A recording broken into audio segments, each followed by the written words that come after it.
Falta alguma coisa no Brasil depois da noite de sexta-feira. Falta aquele homem no escritório a tirar da máquina elétrica o destino dos seres, a explicação antiga da Terra. Falta uma tristeza de menino bom caminhando entre adultos na esperança da justiça que tarda, como tarda, a clarear o mundo. Falta um boné, aquele jeito manso, aquela ternura contida, óleo a derramar-se lentamente. Falta o casal passeando no trigal. Falta um solo de clarineta. Em 28 de novembro de 75, quando morre Érico Veríssimo, ele é velado na Assembleia Legislativa. Não houve escritor que não se manifestasse a respeito do Érico quando da morte do Érico. Eu acho que isso diz o quanto o Érico teve influência ou era, ao menos, respeitado como um companheiro de ofício por todos esses que militavam na literatura. Tinha uma manifestação que dizia: eu sou como Ana Terra e como a Bibiana não gosto de dia de vento.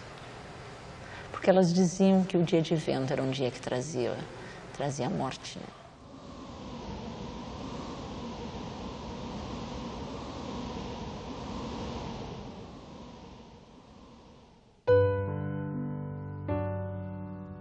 O tempo de Érico passou como o vento, deixando marcas que jamais serão apagadas.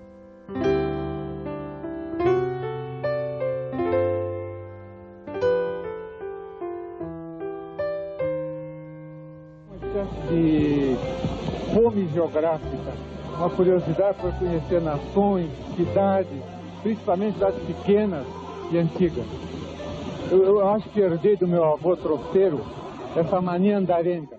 Ele era um viajante inveterado, estava sempre viajando, sempre com a curiosidade de ver novos cenários, de novas pessoas. Várias vezes o Érico declarou que não interessava a ele monumentos, belezas, mas sim o costume, o sentimento do povo, a vida do povo, daquele país. Érico era um atento observador da vida cotidiana.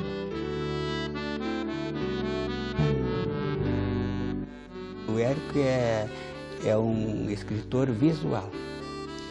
Ele é capaz, assim, de reproduzir, por exemplo, uma tarde, uma noite.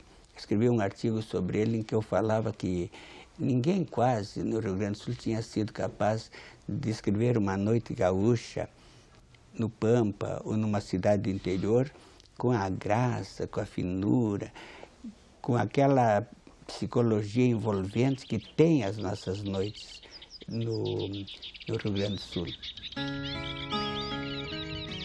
Essa capacidade de observar, Érico aprendeu desde pequeno ao viajar por terras distantes, embalado pela leitura dos escritores preferidos e pelo sonho de um dia escrever os próprios livros.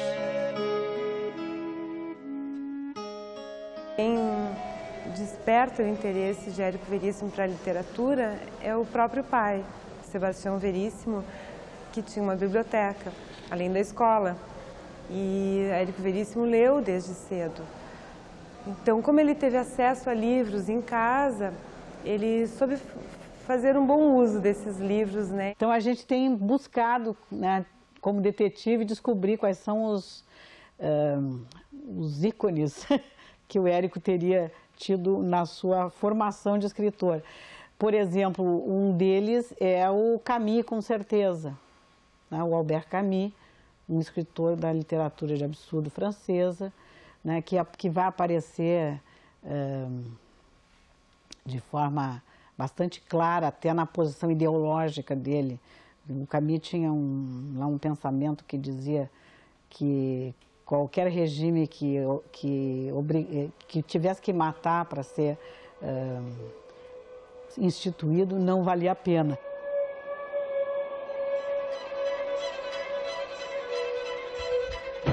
Ensinamento que aprendeu na prática ao passar por uma experiência traumática. Um avô, Franklin, que era um médico homeopata. O pai dele era um farmacêutico formado. Ele passou toda a infância numa farmácia que era também um hospital, não só uma farmácia, que as farmácias eram hospitais também. Até procedimentos cirúrgicos eram feitos nas farmácias. E o Érico se criou nesse ambiente. Ele conta, inclusive, isso no Sol de Clarinetas, madrugada em que ele é acordado pelo pai, que tinha uma farmácia para ajudar com uma lâmpada, né, segurando a lâmpada, a que o pai e um outro sujeito costure a barriga do indivíduo que chegou lá com as tripas tudo de fora, por uma briga política. Ele passaram o talho, como a gente diz aqui no Sul, e o sujeito, se não for costurado, vai se esvair em sangue. Apesar de toda a náusea dele, ele não deixou de segurar a lâmpada para poder aquela pessoa ser atendida. E que ele achava que a função do escritor era justamente essa, de iluminar a realidade para que as trevas não tomem conta dela. E com isso, nessas trevas surjam os ladrões, os assassinos, enfim. E eu acho que era essa era a posição dele na vida, tanto de escritor como de gente.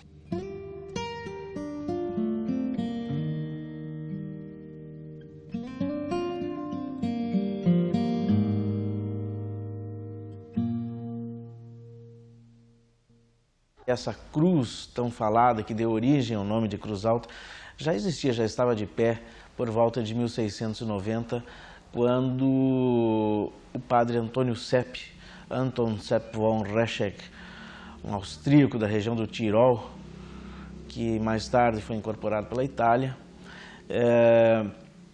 provavelmente tem erguido cruzes nessa região aqui, quando ele construiu a redução de São João Batista, vindo de São Miguel das Missões. Nesse traçado se criou um campo neutro que não pertencia nem à Espanha nem a Portugal. Eram chamados campos neutrais. Por esse campo neutro circularam desertores do exército, bandidos, contrabandistas de gado, gente buena, gente não tão buena. Essa terra de ninguém serviu de cenário para sangrentas batalhas. Foi um dos palcos fundamentais nas revoluções. QG dos Farrapos esteve sediado no mês de janeiro de 1841 aqui. O próprio bisavô de Érico Veríssimo, Antônio de Melo e Albuquerque, ou Melo Manso, muito conhecido na Guerra dos Farrapos, foi quem aprisionou em curitibanos a Anita Garibaldi. Na Guerra do Paraguai, os contingentes militares de Cruz Alta foram muito grandes. Muito sangue de cruzaltense rolou pelas terras do Paraguai e pelos charcos. A Revolução, conhecida como a Revolta das Degolas, foi o período mais violento da história gaúcha. Uma época onde irmãos se matavam em Revolução Civil e havia o assassinato pela degola. Quer dizer, coisas muito duras. E o Érico viveu isso de perto, afinal ele estava no cenário dessa luta que era Cruz Alta. A morte por vingança era uma praxe em todo o Rio Grande do Sul. O Érico conheceu, quer dizer, ele conheceu empiricamente o sofrimento e agora eu diria assim, para onde esguicha o sangue quando alguém leva um tiro, quando alguém é degolado, quando alguém é esfaqueado. Além das histórias de Cruz Alta, Érico também ganhou o amor de Mafalda, a mulher que viria a ser a companheira de todas as horas de sua vida. Eu tenho uma carta em que o Érico me diz assim: estou viajando de trem para dar uma conferência na Universidade de Cornell, mas estou sozinho. E eu vou te dizer sinceramente, quando eu estou sozinho, eu não me sinto bem, eu sinto muita falta da Mafalda. Érico perdeu o esteio familiar com a separação dos pais, Abigail e Sebastião Veríssimo. O pai, que vivia em guerras, revoluções, voltara, se separara da mãe. No entanto, ele vai partir para a revolução, para uma determinada revolução, acho que é de 30. E aí a mãe insiste que ele, o filho, ele, Érico, deve ir à estação de trens de Cruz Alta. E lá se vai o Érico. Quando ele chega na estação, há um constrangimento dele em relação ao pai, mas o pai lembra que tinha deixado umas linguiças em casa e que deveria levar essas linguiças para a Revolução. É uma coisa muito trivial, muito prosaica, até quase humorística. O pai indo para a Revolução e pensando nas linguiças fritas que tinha deixado em casa. O Érico então pega um táxi, vai à casa do pai E quando chega, a gente já sente que aquela cena quase humorística vai ter uma certa pungência, uma certa tristeza, porque ele vê um quarto, uma cama, um colchão de palha, um aparelho de barbear velho. É como se ele visse nos pequenos objetos, um espelho quebrado, como se ele visse naqueles pequenos objetos o próprio destino melancólico do pai. E quando ele chega à estação de trens, o trem já partira. E ele corre atrás do trem. Érico era a ponta direita titular do Guarani, um clube, o Guarani Atlântico, se não me engano, era de Cruz Alta. Então era veloz, como os pontas direitas devem ser. Então, correndo pelas dormentes, ele consegue alcançar o trem. O pai estava no último vagão, na plataforma do último vagão, no exato momento que o trem ia desaparecer na curva. E o Érico passa ali o pacote de linguiça com um supremo esforço. O pai pega aquele pacote de linguiças caindo por tudo que é lado, põe a mão ali, supõe que pelo meio, e abana para o filho. Todo esse capítulo, que é mais jocoso do que melancólico, na verdade, termina, no entanto, com uma única frase e que muda o sentido do capítulo e torna-o profundamente trágico, porque ele diz: foi a última vez que vi o meu pai. Logo em seguida, o pai se estabelece em São Paulo, após a Revolução, escreve para o Érico. Érico, nas suas memórias, diz que responde ao pai, mas de forma fria. Tempos depois ele sabe que o pai teve um derrame, tenta juntar um dinheiro para mandar para São Paulo, mas recebe a notícia de que o pai morrera. Portanto, naturalmente, lhe sobra a culpa, né? Essa culpa anima algumas das grandes cenas dos romances do Érico. A culpa do filho em relação ao pai. Foi um grande episódio traumático da sua vida. Ele diz que passou a vida inteira tentando reconstituir aquele lar perdido que ele conhecia antes da separação dos pais. Porque o Érico tinha uma relação muito boa, tanto com o pai quanto com a mãe. Só que os dois, o pai e a mãe, chegaram num determinado momento em que não podiam mais conviver. E ele teve que escolher. Então, ele escolheu o lado da mãe porque era o lado correto, né? O lado que ele tinha que assumir. O lar desfeito e tudo mais foi uma coisa que marcou muito a infância e a mocidade dele, né?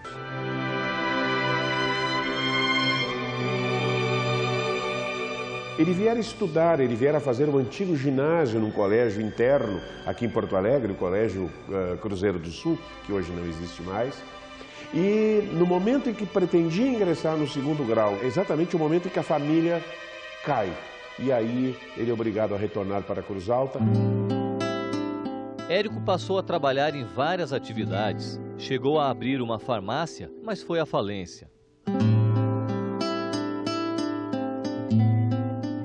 Que já no tempo da farmácia ele já escrevia artigos atrás do balcão, mandava para o Correio do Povo editava algum conto dele, alguma coisa, inclusive com pseudônimo.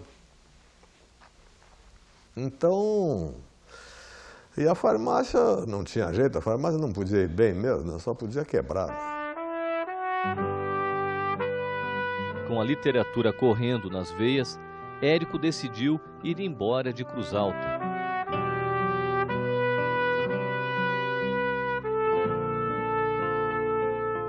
De sorte que quando o Érico chega em 1930, a relação dele com Cruz Alta é uma relação tensa e sofrida. Né? E ele vem para Porto Alegre com um sonho, uma ambição quase desmedida para a época, eu diria até hoje. Ele sonha em se tornar um escritor profissional. Não havia essa profissão no Brasil. Hoje ainda não existe bem, né? Mas na época então era uma raridade, alguém viver dos livros, escrever livros, né? O que meu pai fazia, que ficava inventando história, escrevendo história, né? O que era isso? Isso não era profissão, né? Quis o destino que Érico encontrasse emprego no melhor lugar que poderia imaginar.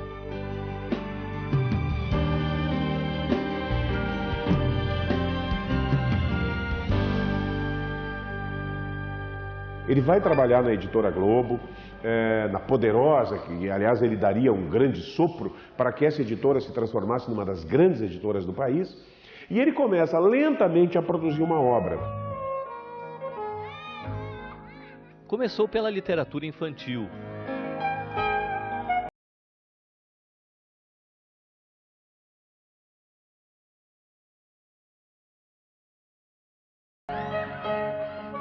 Que abrange aquela fase da coleção Nanquinote. Nanquinote era um bonequinho feito de tinta nanquim, então de onde o nome, Nanquinote.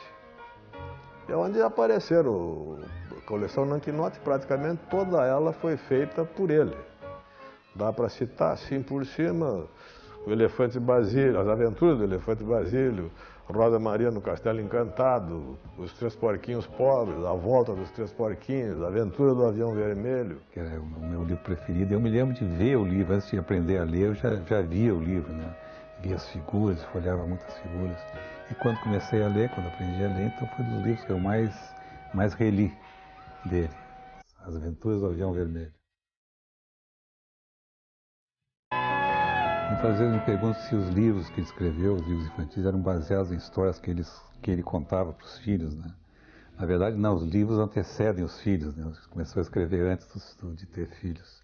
Antes de nascer a Clarissa, minha irmã, que nasceu em 35, e eu que nasci em 36. Começaram a aparecer os primeiros livros sobre o cotidiano das cidades. Então ele era um fascinado pela vida urbana e acho que foi o que talvez melhor tenha explorado muitos aspectos dessa vida urbana. Na década de 30 o comum era a literatura regionalista e tal. Eu acho que o romance urbano mesmo ele foi um dos primeiros a fazer. E pegou toda essa época, no começo da década de 30 e tal, que o Brasil estava se transformando, né? Estava deixando de ser uma sociedade agropastoril, vamos dizer assim, estava se urbanizando, estava se industrializando, e ele pegou bem essa fase, esse período na história brasileira, né? Não é à toa que um dos seus livros chama-se Um Lugar ao Sol. São jovens os personagens e acreditam que podem se localizar dentro da cidade, viver com certo padrão de felicidade, para isso contando também com certa postura humanista, com certa postura de dignidade. É preciso criar um mundo de bondade e beleza. Essa é uma fórmula que o Érico reproduz nesses primeiros romances. Uma fórmula talvez um pouco inocente, um pouco ingênua, mas que é a sua visão nesse momento. E foi um dos primeiros também a escrever de uma maneira mais informal, né? Mais influenciado pela literatura anglo-saxônica do que pela literatura francesa, ou espanhola, ou portuguesa, né? Como era comum na época. É um livro desigual, de grande êxito na época. Olhai os lírios do campo. Havia uma cena muito expressiva. É o filho que vem descendo a Rua da Praia, acompanhado de dois amigos, estudante de medicina, e vem vindo pela mesma calçada da Rua da Praia, subindo a ladeira da Rua da Praia, o pai. O rapaz chama-se Eugênio. E se ele estudou e se ele está quase a formar-se médico, deve ao sacrifício do pai e da família. O pai, Modesto Alfaiate, sacrificou-se, era de praxe isso no Brasil, sacrificava-se toda a família, os irmãos, para que um pudesse estudar. E o pai, então, vê o filho muito bem arrumado. O pai é alfaiate, dá um jeito de fazer sempre uma roupa para o filho. E o pai vê o filho e se abre num sorriso, porque todo o esforço, toda a dedicação, todos os tormentos que, enfim, ele passara para dar estudo a esse filho, agora encontrava uma espécie de contrapartida maravilhosa nesse encontro, neste abraço que ele vai dar no filho e no abraço nos amigos do filho, jovens estudantes, visivelmente ricos esses. E o filho vê o pai e tem vergonha da roupa puída, dos sapatos acalcanhados, do jeito de pobre que o pai tem. Érico Veríssimo já antecipa alguns dramas da modernidade. Por exemplo, o drama da verticalização das cidades. Ele já traz isso para dentro do romance, numa época em que ele praticamente não conhecia uma cidade grande. Ele já traz para dentro do romance e mostra que a verticalização das cidades, que a ambição desmedida dos seres humanos era um problema para todos nós. Clarissa, Caminhos Cruzados, Um Lugar ao Sol, são romances urbanos, são romances sobre o mundo novo que se abria, a modernidade que se abria. E aí ele escreveu esses livros entre 32 e 1943, quando ele vai encerrar essa fase urbana com a publicação de um romance desigual chamado O Resto é Silêncio. São 3 livros, O Continente, O Retrato e O Arquipélago, que retratam 200 anos da história do Rio Grande do Sul.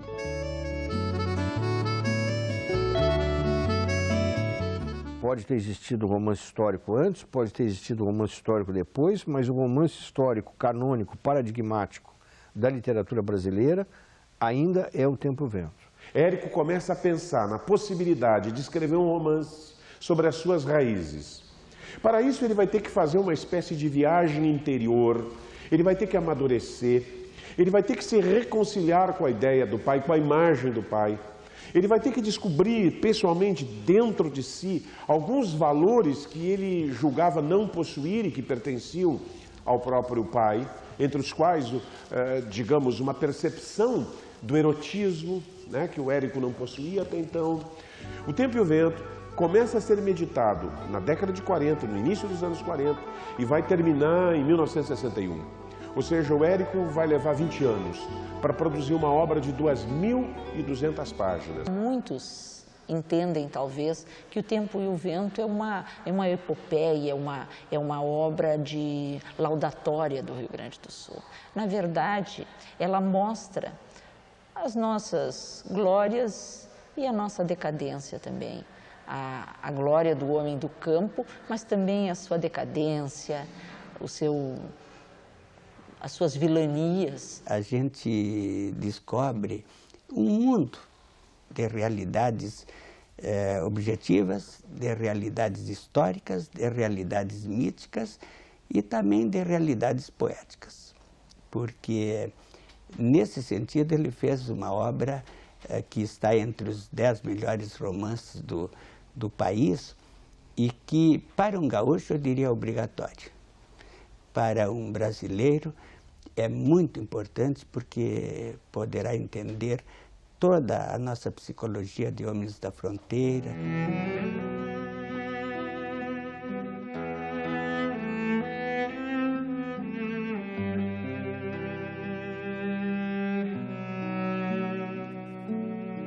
Há um sopro épico. Há uma coisa de bravura, de audácia, de violência, de homens que encontram na ação guerreira o único sentido da existência, como na epopeia grega. O Centro Cultural Érico Veríssimo, localizado no centro de Porto Alegre, recriou os cenários que estão na obra de ficção do autor. Esta exposição recria o sobrado, que é o pano de fundo, que é o local onde acontece O Tempo e o Vento. Então, tem as diversas dependências da casa. Tem a sala de jantar, tem a cozinha, tem o porão, onde tem alguém agonizando, tem o quarto dos meninos e tem o quarto da velha Bibiana, que já está cega e um pouco demente e que procura saber o que está acontecendo na casa, não sabe. E o relógio que fica marcando o tempo e o vento do lado de fora. O Tempo e o Vento é isso. É a origem do Rio Grande do Sul nas missões através de uma Índia que foi emprenhada por um guerreiro lusitano que vai dar origem, então, ao tronco dos Terra Cambará e que, na sucessão do tempo, vai receber o afluxo exatamente do sangue alemão e italiano através do processo da imigração dentro do Rio Grande do Sul. É aquilo que Érico Veríssimo, numa expressão característica dele, chamava a mistura dos rodeios. É uma história romanceada do Rio Grande do Sul, mas também não tem nada de regionalista, porque é um livro, na sua estrutura, na sua carpintaria, extremamente moderno, né? Quer dizer, que é um romance histórico, mas num enfoque muito moderno. Então, nisso também ele foi uma novidade da literatura brasileira e me parece que, em termos de literatura mundial, também foi importante. O Garcia Marques contou uma vez que ele tinha sido influenciado pelo continente, né, quando escreveu Os 100 Anos de Solidão. Os historiadores e muitos escritores do Rio Grande do Sul, eles tenderam sempre a uma análise purista do Rio Grande do Sul, né? A descendência lusitana pura. Né? Isso é uma corrente muito forte dos historiadores ao explicar a origem do Rio Grande do Sul. O próprio Érico admitiu no livro de memórias que muitos personagens foram inspirados em tipos familiares. Por exemplo, o Dr. Rodrigo Terra Cambará, que é o protagonista do Retrato e do Arquipélago, pelo menos um dos protagonistas centrais, é baseado também na figura do pai do Érico, Sebastião Veríssimo da Fonseca, né? Ele, por exemplo, não representou a sua mãe. Ele disse que ficou tentado em utilizar a figura da Dona Bega para a Flora, a mulher do Rodrigo Terra Cambará, mas não teve coragem. Por isso ele acha que a personagem ficou muito anódina. Ele diz isso nas memórias. Mas ele se inspirou, por exemplo, num tio dele, que era um aventureiro que tinha participado da Coluna Prestes, para criar o Toríbio Cambará, o irmão do Rodrigo, que também segue na Coluna Prestes. Tem uma história parecida com o Nestor Veríssimo. Também há outras, principalmente mulheres da família e alguns tios, em que ele distribuiu entre esses personagens da segunda e da terceira parte. Ele se baseou muito na infância dele, em Cruz Alta, no interior do estado, né? Em tipos da infância dele e tipos da família dele, né? Principalmente no Arquipélago, que é o terceiro volume do Tempo e o Vento, que é mais ou menos autobiográfico, né? Tem a figura do Floriano Cambará, que é obviamente que é o autor do livro, que representa o autor do livro dentro da obra do Arquipélago. E ele se valeu muito das lembranças dele de infância, né? E ele gostava, eu me lembro dele na família, assim, em casa ele gostava muito de imitar os avós, né, os tipos. Ele era um bom ator até interpretando os avós, sempre com humor, mas um humor carinhoso, né, pelas lembranças que ele tinha da família dele, os avós maternos principalmente. Por isso é que os textos do Érico, eles são fascinantes de ler, porque eles não cansam, quer dizer, ele não segue só um personagem, ele vai seguir vários ao mesmo tempo, sempre. Isso também destitui aquela figura do herói único na história, né? Tem vários sempre. O que é uma coisa interessante no Érico, e não é comum nos outros romancistas.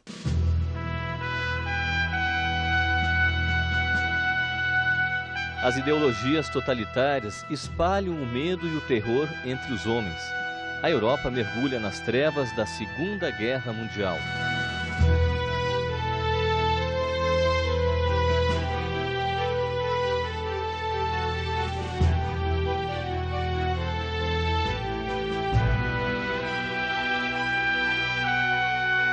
O Érico vive num tempo de crise muito complicado, né? Num tempo de crise onde você escasseia as democracias, onde você tem 2 guerras mundiais, onde você tem uma bomba atômica.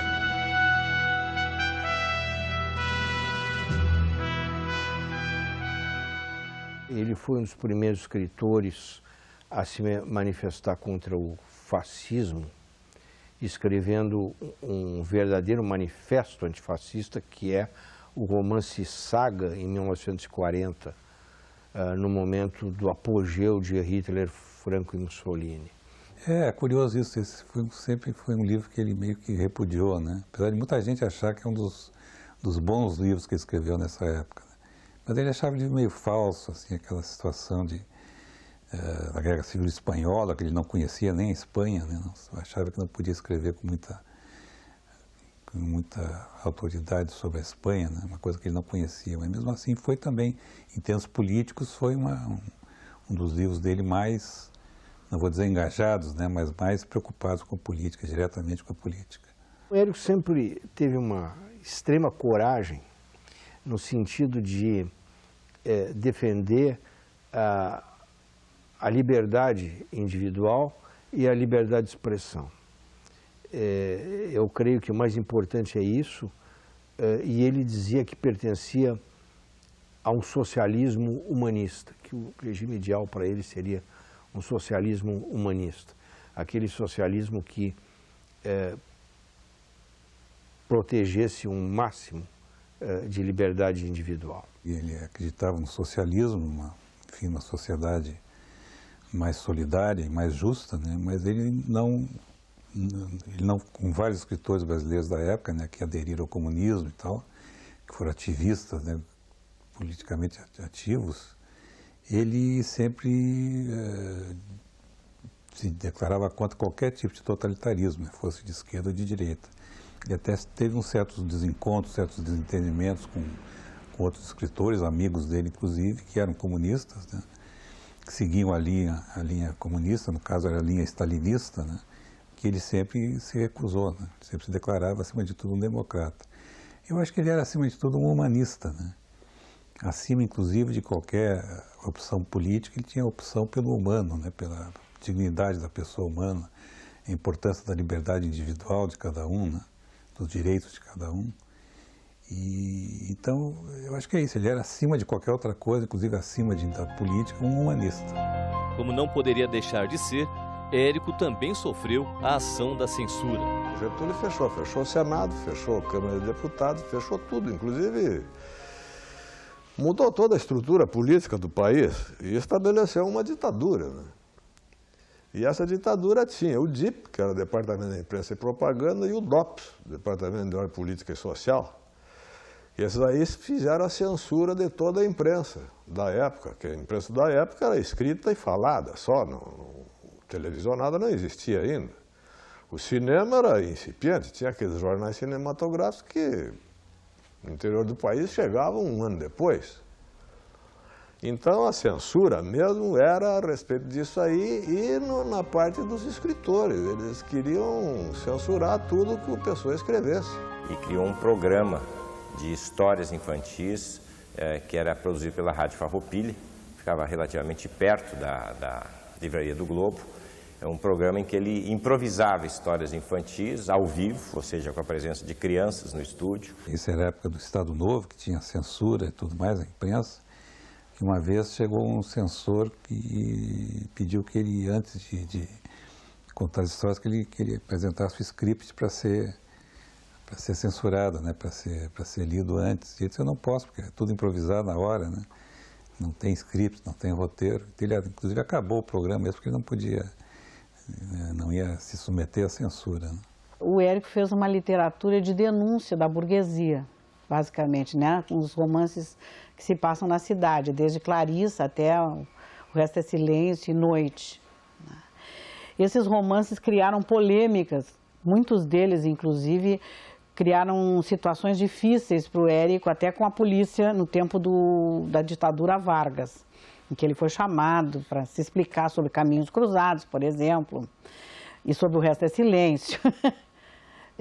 Houve polêmicas que envolveram intelectuais de todo o país com O Resto é Silêncio, porque havia, digamos assim, uma ala muito conservadora da igreja que via nas obras do Érico muita imoralidade, tá?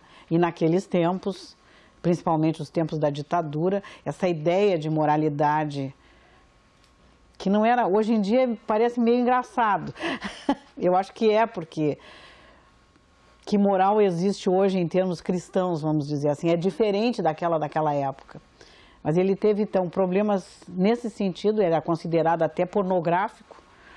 A Mafalda dizia que ficava apavorada com os sermões que ela ouvia na igreja, porque ela era católica, ela ia à igreja e ouvia o padre dizer horrores do marido. Desgostoso com tudo o que acontecia no Brasil, Érico decide aceitar um convite para ir aos Estados Unidos.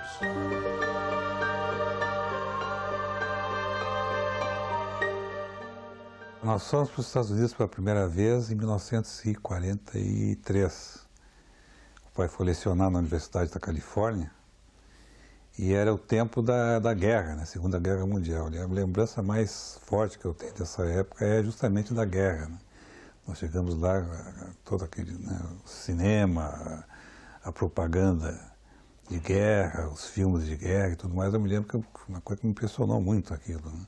Eu tinha de 6 para 7 anos nessa ocasião e até faz parte do folclore da família a vez em que eles me levaram ao médico, porque eu estava nos brinquedos, nas brincadeiras solitárias, eu estava matando japonês e alemão demais. Então eles me levaram ao médico e o médico me aconselhou a deixar o trabalho de matar o inimigo para os o exército, para os Marines e tal, né? A primeira ida do Érico aos Estados Unidos é uma ida à Universidade de Berkeley, onde ele trabalha como professor convidado, na Universidade de Berkeley e no Mills College, nos anos 40.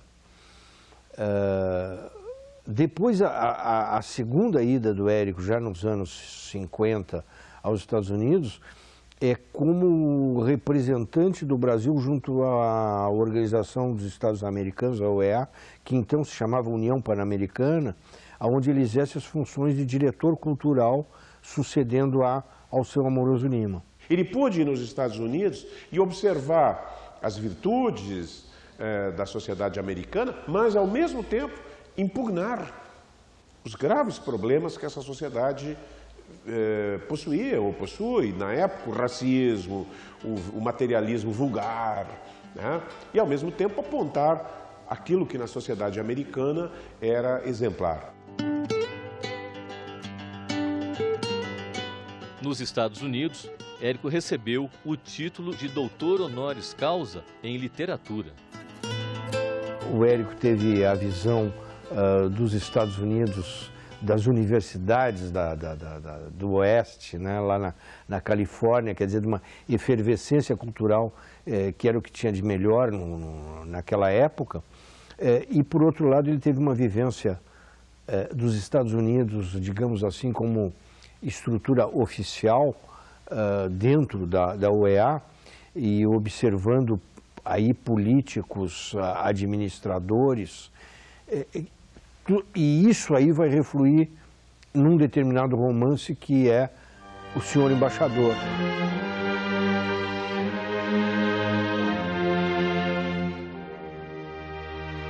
Em 1959, ainda era a época salazarista em Portugal, né, que ele foi convidado a dar uma série de conferências lá, e desde a primeira conferência, que foi feita em Lisboa, a primeira palestra que ele fez, ele falou abertamente, claramente, contra qualquer tipo de ditadura, né, a favor da liberdade de expressão, etc.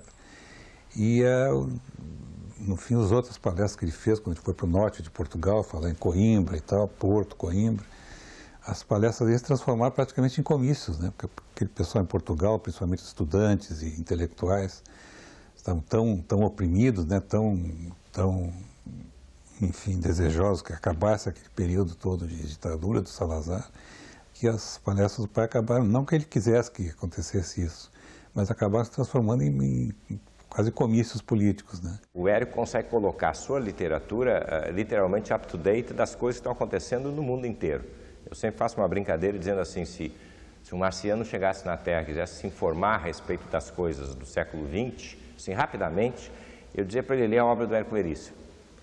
As principais coisas que aconteceram no século XX estão todas presentes nos romances do Érico Veríssimo, não escapa nada, né, em nível mundial. Claro que filtrado pelo olho da província de Porto Alegre, mas todas as coisas básicas do século XX, quer dizer, passagem do século, Primeira Guerra Mundial, Segunda Guerra Mundial, a crise de 29, a Revolução e golpe de 36 na Espanha, Vietnã, a Revolução de Cuba, tudo está ali. O pai sempre foi um escritor mais universal, né? Mas quando ele está escrevendo sobre aqui a cidade, eventualmente a história do Estado e tal, mas sempre foi um enfoque universal, né? Um enfoque de fora para dentro, ele não era um regionalista. Os livros de Érico Veríssimo são traduzidos em várias línguas.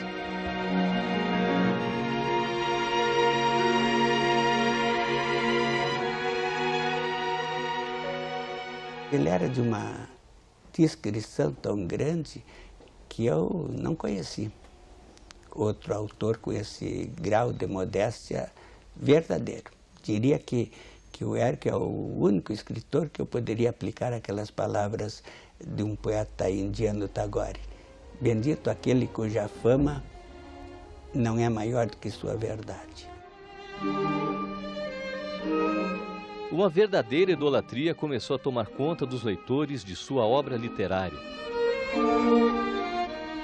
Ele não podia sair às ruas, essa que é a verdade, ele não podia sair às ruas, que era cercado por jovens, velhos, moços, homens, senhoras, né? Que queriam autógrafo, que queriam tocá-lo, que queriam ouvi-lo, né? Érico virara quase um santo aqui no Rio Grande do Sul nesse período. E eu me lembro que se cumprimentava ele e ele elegantemente tirava o chapéu e cumprimentava as pessoas. Ele sempre foi uma figura muito carismática no Rio Grande do Sul. Mercê do seu talento, mas eu acho que mercê também da sua postura como homem, paradigma, eu acho que de honestidade, de caráter, de retidão. Ele trabalhou sempre muito, ele sempre foi muito corajoso, ele era um homem que tinha posições definidas. É uma atividade que revela muitas pessoas, a pessoa. Né? Eu não sei quem é que, eu acho que é o Norman Mailer, que uma vez escreveu o ato de escrever, como sentar na frente de uma máquina de escrever e abrir uma veia, né? Não é bem assim, né? É um pouco melodramático, mas eu acho que não é fácil. Mas também depende do tipo de literatura que se faz. Quem faz crônica de jornal, que pretende ser uma coisa mais leve, mais geralmente pro lado humorístico e tal, não é tão difícil assim. Quem faz uma coisa mais séria, mais profunda, obviamente é mais duro. Né?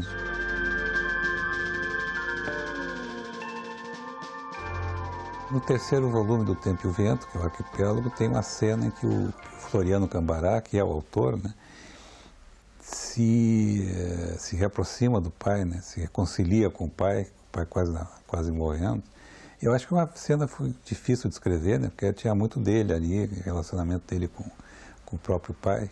Eu acho que isso também contribuiu para o infarte, né, em 1960, e depois teve 15 anos de sobrevida, né, em que ele se cuidou muito. Ele cuidava da alimentação e tudo mais, seguia à risca as recomendações médicas e caminhava muito. Então, ele todas as manhãs, ele e a minha mãe saíam a caminhar aqui pelo bairro, às vezes se aventuravam em outros bairros, no centro da cidade, tá, mas principalmente aqui por perto de casa. Era todas as manhãs, era uma coisa religiosa, a caminhada da manhã.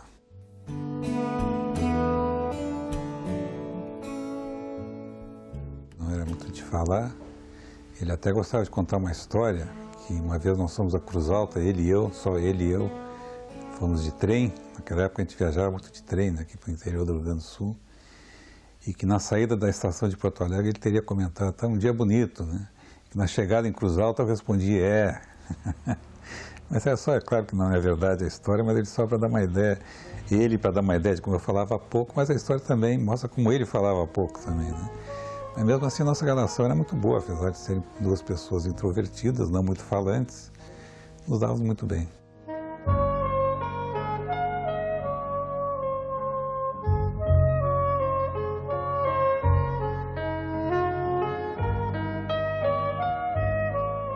Todas as lembranças que eu tenho do meu avô são muito carinhosas, eu diria.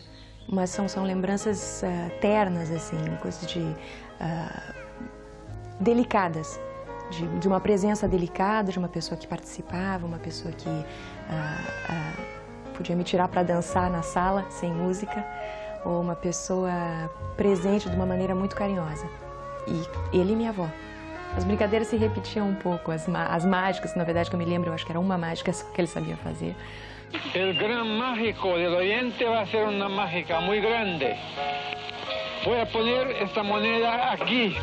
Después, el vaso aquí.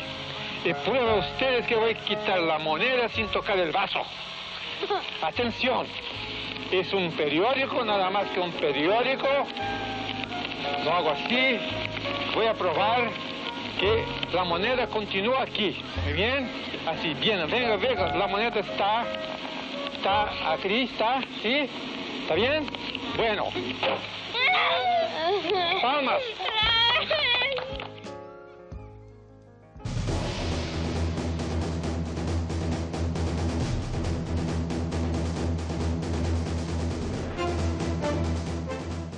Quando a ditadura botou suas garrinhas de fora, e podemos dizer que isso se deu mais propriamente com o AI-5 em 1968, quer dizer, quando ficou visível que os militares não queriam entregar o poder e que governariam a partir de então mais discricionariamente ainda, o Érico começou a tomar, digamos, partido. É um dos que se pronuncia contundentemente contra a guerra do Vietnã.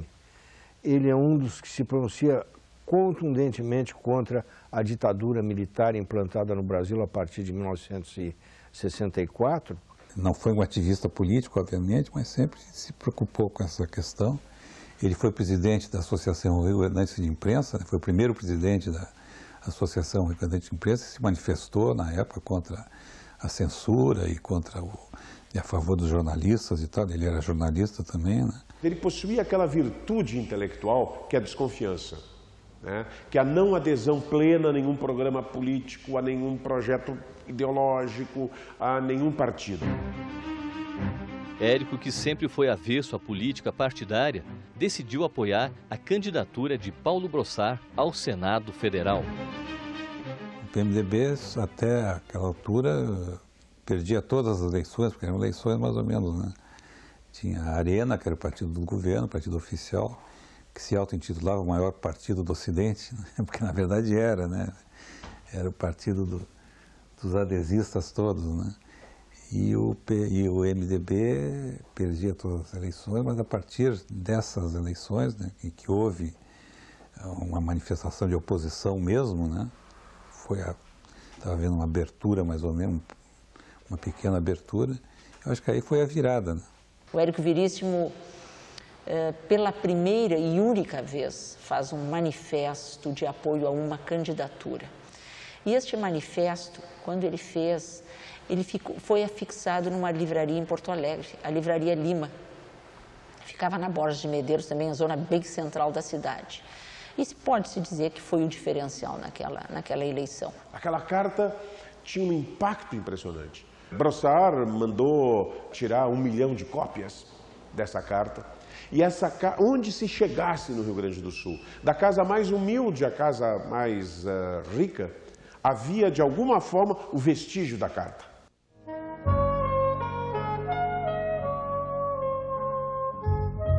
Depois da participação política, Érico voltou a ser apenas o avô que gostava de estar cercado pelos netos. Parabéns a você,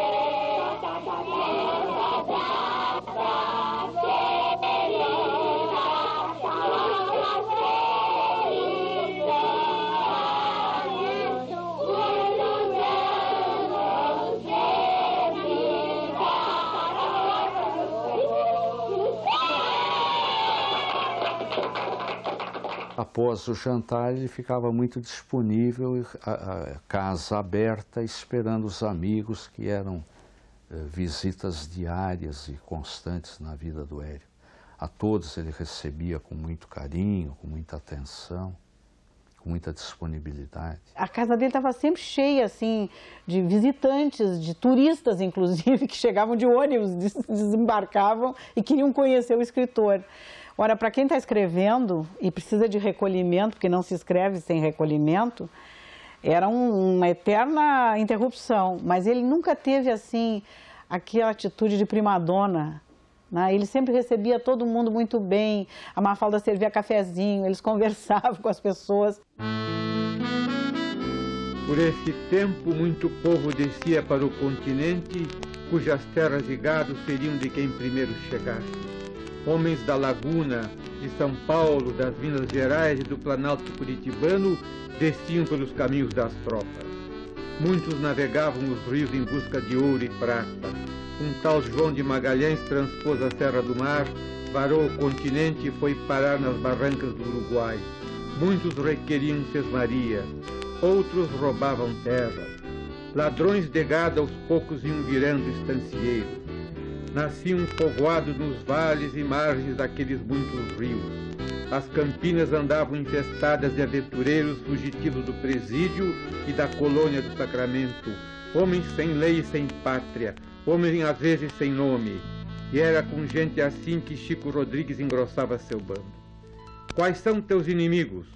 Os bugres, as feras, as cobras, os castelhanos e o regimento de dragões. E teus amigos? Meu cavalo, meu mosquete, minhas garruchas, meu facão. Em Santo Antônio da Guarda Velha, no Rio Grande, no Rio Pardo, em Tramandaí e Viamão, não havia ninguém que não tivesse ouvido falar nas proezas de um tal Chico Rodrigues. E de homens como ele, havia centenas e centenas. As patas de seus cavalos, suas armas e seus peitos iam empurrando as linhas divisórias do continente. Queremos as ricas campinas do oeste e as grandes planícies do sul. Só caranguejo é que fica na beira da praia papando areia. Pelos campos do Rio Pardo iam entrando na direção do Puente, demandando as missões. Ou desciam costeando os grandes lagos, rumo do Prata. E em todas as direções penetravam na terra dos minuanos, tapes, charruas, guaranis e guaranás. A fronteira marchava com eles. Eles eram a fronteira.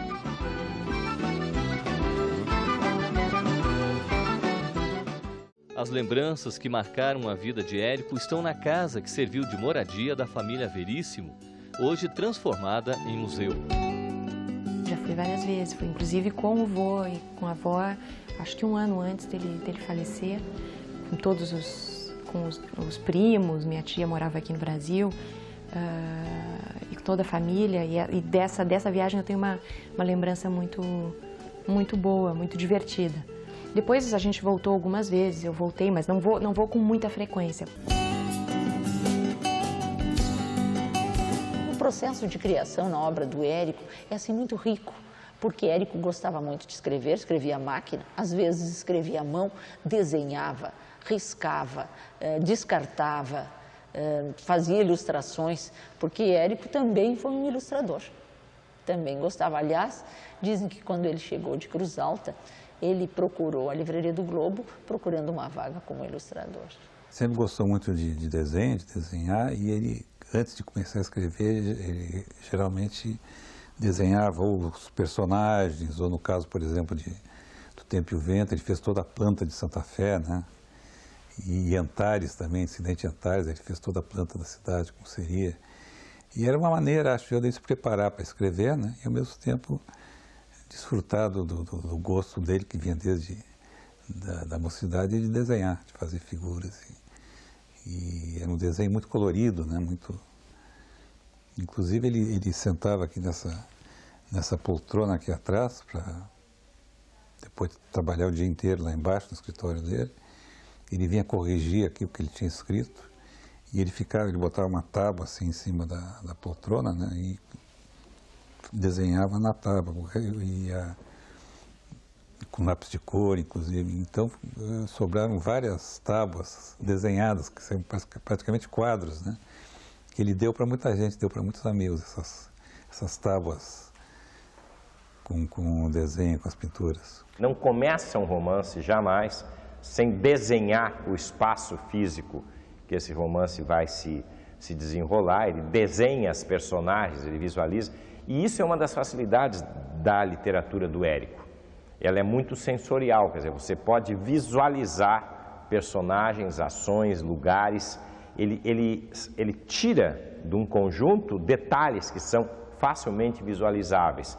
Interessante ressaltar que a obra do Érico Veríssimo foi muito adaptada ao cinema e também à mídia gravada, porque vários são os filmes, ou é extensa a filmografia da obra do Érico Veríssimo.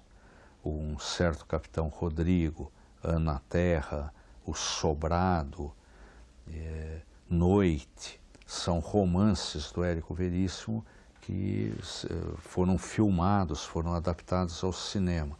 E na televisão são famosas as séries Incidente em Antares e O Tempo e o Vento. Então essa união, esse trabalho da palavra escrita com a divulgação pela mídia do cinema e da televisão teve uma influência muito grande na obra e na divulgação da obra do Érico Veríssimo. Há também um filme feito na Argentina de Olhai os Lírios do Campo. Hoje resgatado, está sendo legendado aqui no Rio Grande do Sul para ser colocado em vídeo como forma de divulgação e de formação, informação e formação de novos leitores. Eu me lembro dele aqui na sala de jantar, com a máquina de escrever em cima da mesa e batucando. Ele batia a máquina com muita rapidez, né? Com os 10 dedos. Depois ele mesmo corrigia o que tinha escrito, ele mesmo copiava depois. Então essa lembrança eu tenho dele, trabalhando em casa eu tenho. Eu me sinto extremamente bem sendo sobrinho dele. E acho que qualquer um só teria motivo de se orgulhar. Jamais de se sentir mal ou qualquer coisa assim. Eu te digo com todas as letras, eu me sinto muitíssimo bem sendo sobrinho dele. O Érico gostava muito de música. Tinha uma discoteca imensa e conhecia muito bem música, o que, aliás, se reflete em vários dos seus livros. Por exemplo, no Resto de Silêncio, já em 43, que tem uma estrutura sinfônica, ou então, depois, bem mais tarde, nas próprias memórias, que vão ganhar o título de solo de clarineta.